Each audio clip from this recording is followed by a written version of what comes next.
Hello, and welcome to Opponent Process Part 2.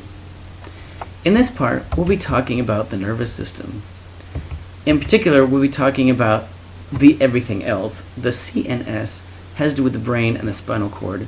The eyes aren't really included, but I just wanted to draw them for effect. What we're really going to be talking about, for the most part, is the autonomic nervous system, which is part of the everything else that you saw in the last drawing. The sympathetic nervous system is the one that activates your body. It's ready to do something. It's either really, really happy and excited and running around, or it's afraid, and running around is more like running away. Here in the parasympathetic nervous system, it's designed to do the opposite, to calm you down. Perhaps listening to relaxing music, you are more calm than you were before. But you can't be afraid and calm at the same time. These are some things that the sympathetic nervous system does. It could be in reaction to fear. It could be in reaction to something good that you're really excited about. Perhaps it's a birthday, graduating from high school, getting your driver's license, something like this. The parasympathetic does the complete opposite. Whatever was in the last slide, the parasympathetic does the opposite. This is Bob. Bob is a slightly overweight college freshman. Excuse me. And he's very afraid of spiders. I know. Let's show one.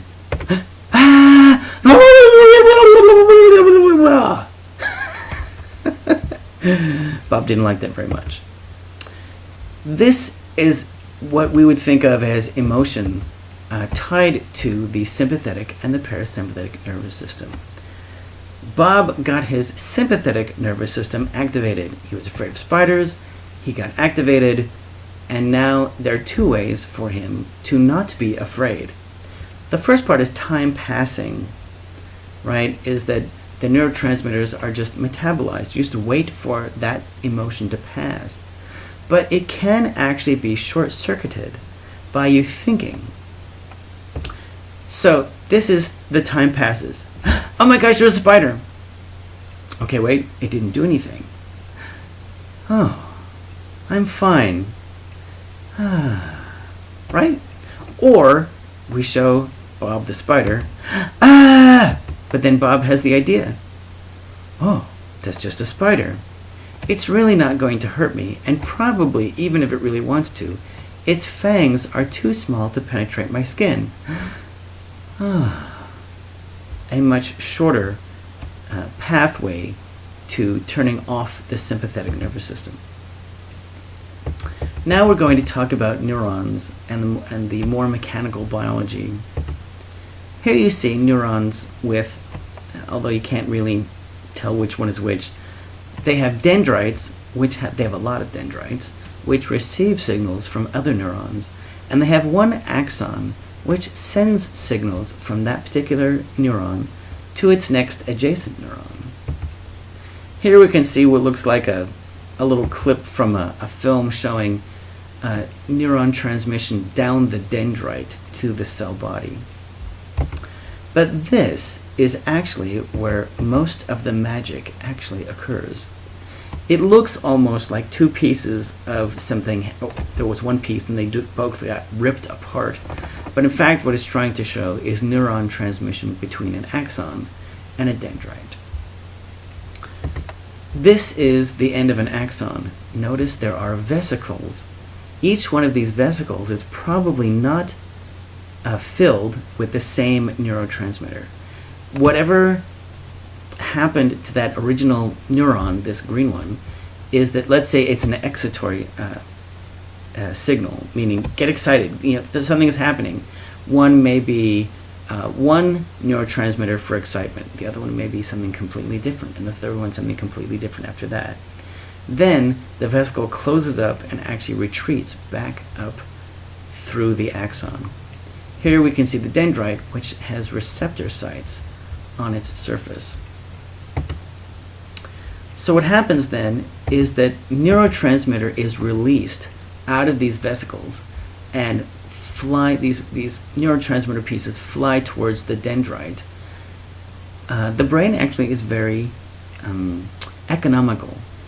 If not all of these neurotransmitters are used, they'll actually be sucked back up into the axon to be used later. So the brain is not wasteful.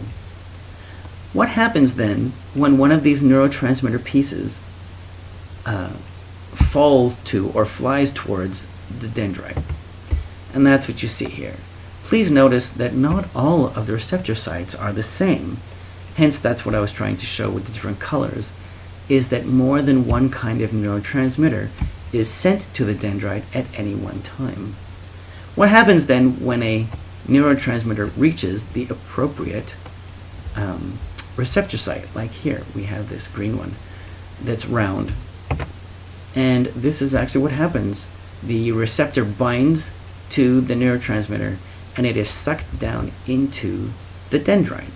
Let's say this is an excitatory, like, I can't think of one at the moment, adrenaline, let's say, that it binds here, goes down into the neuron, and that neuron then passes on down its axon an excitatory signal.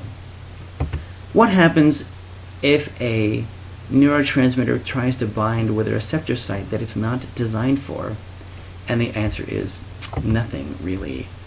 It is sucked back up into the vesicle, as I showed you earlier. So it just bounces off pretty much. Here, what you see is an inhibitory. This is let's say this is DBI, which is diazepam binding inhibitor. This is a diazepam binding or docking receptor site, but this is not diazepam. This is something else. This is something that's blocking it. So diazepam calms you. That means little things will be coming and bouncing right off. Bounce, bounce, bounce, bounce, bounce, bounce. What was I talking about again? All right, sorry. So notice that there's no signal going down into the dendrite because this is blocking it. So, opponent process. When a neuron is excited, it cannot be calm at the same time.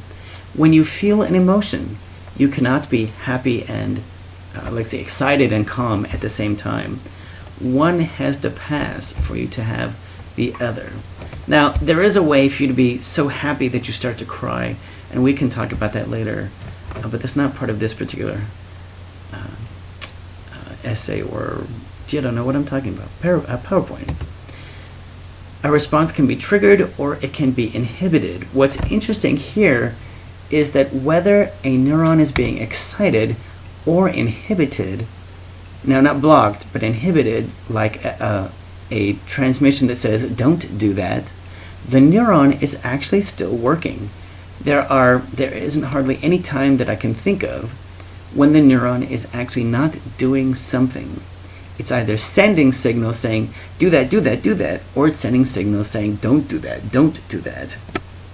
But that's opponent process. It's either on or it's off. It's excited or it's inhibited. Thank you. The next PowerPoint will be about hunger.